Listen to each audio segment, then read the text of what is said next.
the inspiring story of America's first black diver who beat racism. In a quiet village, far from the city, a boy named Carl grew up watching his father toil as a corn farmer. Every day, Carl saw the sweat and hardship on his father's face and felt a deep sense of guilt. He wanted to help, but his father always refused, telling him to study and play like other children. I'm not going to school, Daddy. Not today. Still, Carl insisted until his father finally gave in. From that day forward, Carl worked beside him in the fields. Years passed, and Carl grew into a strong young man. One morning while he was tending the garden, his mother rushed over, reminding him it was the day of his departure. Carl was leaving for the United States Naval Military Training Selection. At the moment of farewell, his father gave him a painful instruction: never return to the village again. Though it broke his heart, his father wanted Carl to succeed without the burden of worrying about family. But when Carl reached the base, reality was harsher than he imagined. The military at that time didn't allow black men to serve as soldiers. Carl was assigned as a cook, a reminder of the prejudice that saw black people as nothing more than servants. One day, he noticed the white recruits swimming and asked why they had different schedules. His friend explained bluntly, white and black trainees were never allowed to swim together. Carl couldn't understand why people who were all human had to be separated. Recklessly, he dove into the pool. The moment he touched the water, voices of insult rained down on him. Even the captain ordered his removal. For his defiance, Carl was locked in the punishment room. But the captain, secretly impressed by Carl's speed, assigned him to the rescue swimming team. Carl was overjoyed and quickly wrote home to tell his parents. Soon after, disaster struck. A helicopter crashed into the ocean. The Navy's top diver, Master Chief Billy Sunday, led the rescue. Despite saving one pilot, the man didn't survive. When another diver descended for the co-pilot, his safety rope snapped, sending him plummeting to the sea floor. Without hesitation, Sunday jumped in without a suit, pulling him out alive. The rescue left Sunday gravely injured, his lungs damaged, and doctors forbade him from diving again. Furious at his fate, Sunday caused a scene and was later demoted to coach the diving team. Witnessing all this, Carl approached the captain with a bold request. He wanted to train as a Navy diver. Inspired by Sunday's heroism, he was determined to follow that path. The captain, moved by Carl's resolve, reluctantly allowed him to transfer. When Carl arrived at the dive camp, guards were shocked. No black man had ever been permitted there. Chief Sunday himself appeared, but instead of welcoming Carl, he mocked him, saying black men belonged in kitchens, not in diving suits. Still, Carl refused to leave. He reminded himself of the promise he made to his father. Finally, Sunday let him in. At the camp, Carl found himself isolated. Only one recruit, Snowhill, a white trainee, greeted him without prejudice. The others rejected Carl's presence, even abandoning their dormitory rather than share it with him. Chief Sunday, despite his own bitterness, made it clear Carl was officially part of the program. But life was merciless. Late at night, other recruits dragged Carl outside, beating him while accusing Sunday of dishonoring himself by allowing a black man into the camp. Carl endured in silence, determined not to quit. Training began, brutal and unforgiving. Sunday warned them. Swimming and diving were two different worlds. Even Snowhill, once considered the best swimmer back home, failed to handle the diving test and was dismissed. Carl pressed on, but when the written exams came, he struggled badly. He was warned that another failure meant expulsion. Instead of giving up, Carl went to the city library during break, where he met a nursing student named Jo. At first, she refused to help, but his persistence convinced her. Together they studied, and in time, Carl's grades improved.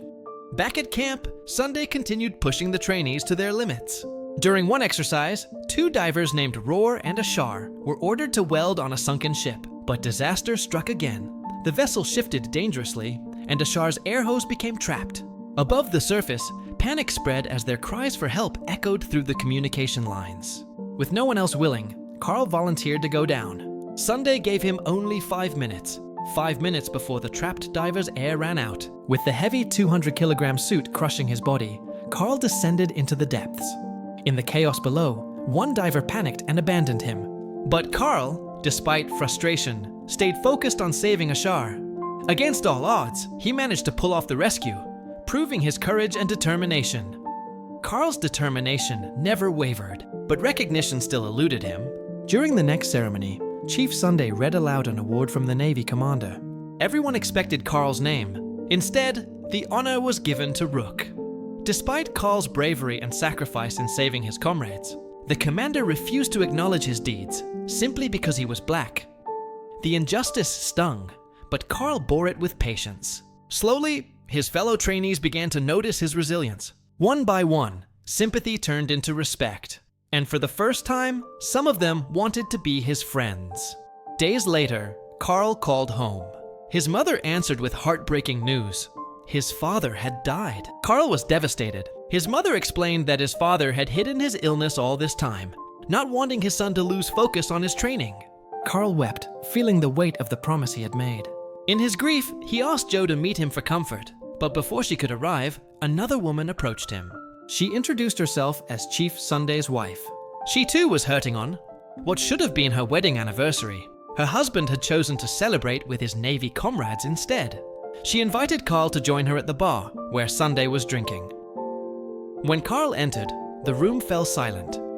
Every sailor turned to stare at him, then reported his presence to Sunday. Enraged, Sunday shouted at Carl, declaring that black men didn't belong in that place. For the first time, Carl snapped. Through his anger, he accused his coach of being jealous that Sunday saw in him a strength and potential greater than his own.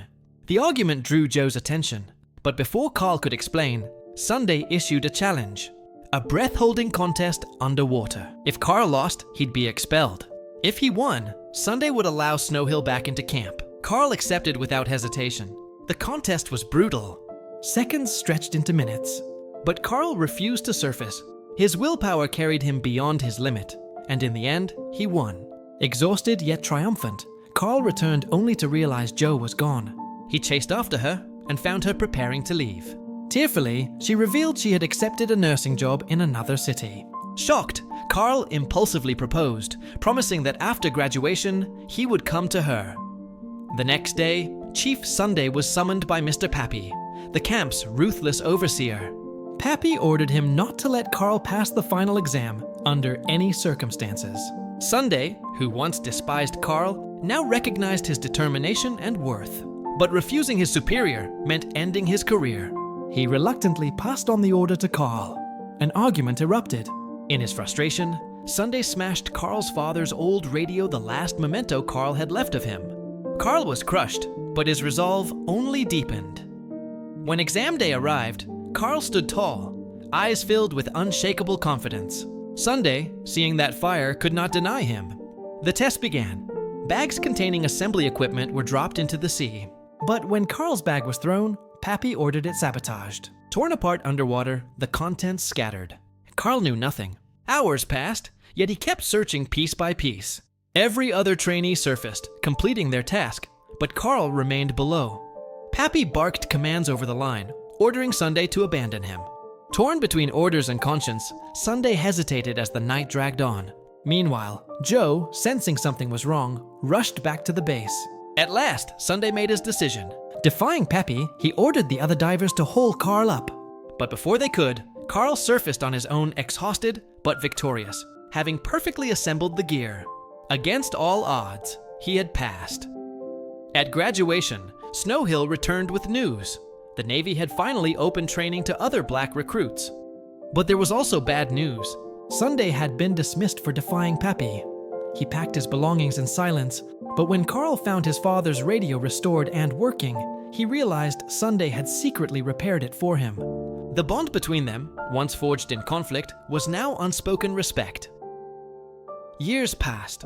Carl became a senior Navy diver, married Jo, and had a son. His skills earned him one of the most dangerous missions in American history, recovering a lost nuclear bomb from the ocean floor. Failure meant a devastation for an entire region. Though his commanders doubted him, Carl completed the mission. His success was broadcast nationwide, turning the man once dismissed as a cook into a national hero. But triumph came at a cost. During the operation, Carl suffered a terrible accident. When he awoke in the hospital, Jo told him the truth. His leg had been mangled, nearly severed. Doctors declared he would never walk normally again. For Carl, it felt like betrayal to his father's memory. a failure of the promise he had carried all his life. Meanwhile, Chief Sunday, stripped of his rank and drowning in despair, languished in a mental hospital. One day, a nurse handed Sunday a newspaper.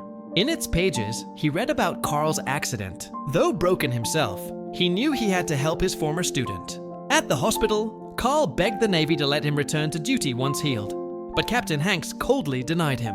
Desperate, Carl asked doctors to amputate his leg. Better to lose it entirely than live crippled, unable to dive. Jo was furious, torn between love for her husband and fear of losing him forever. But Carl had made his choice. Recovery was grueling. With a prosthetic leg, Carl began retraining, teaching himself to live and move again. Sunday came to him, confessing that they shared the same fate both divers who had fallen. Both men haunted by failure. But he reminded Carl of who he was, a fighter who never gave up. He promised to help him convince the Navy. The decisive day came. In a Navy courtroom, Carl stood before officers who doubted him. Captain Hanks presented the challenge. If Carl could walk 12 steps wearing a 200-kilogram diving suit, he would be reinstated. If not, he was finished. As Carl suited up, Jo and their son entered quietly, watching. From outside, Sunday fought his way in, pleading for leniency. But Carl stopped him with a glance. He wanted no pity. Then, with every ounce of strength, Carl began his trial. 1 step, 2, 3. His body trembled under the crushing weight. Sweat poured down his face. Move your ass, Cookie! I want my 12. Sunday barked, pushing him on. 9, 10, 11. At last, Carl reached 12. He stood firm, refusing to collapse. The room erupted in applause. The Navy had no choice but to reinstate him. Carl Brashear had done the impossible. Sunday watched silently. His student, once mocked and doubted, had taught him the most important lesson, that courage and determination could break any barrier. As the crowd celebrated, Sunday saluted Carl one final time. It was the salute of a teacher to the man who had surpassed him, a man who had fulfilled his promise to never give up. Carl Brashear, once a poor farmer's son told never to return home, had become the first black U.S. Navy Master de Varon, enduring symbol of resilience, honor, and unbreakable will. Please don't forget to like and subscribe.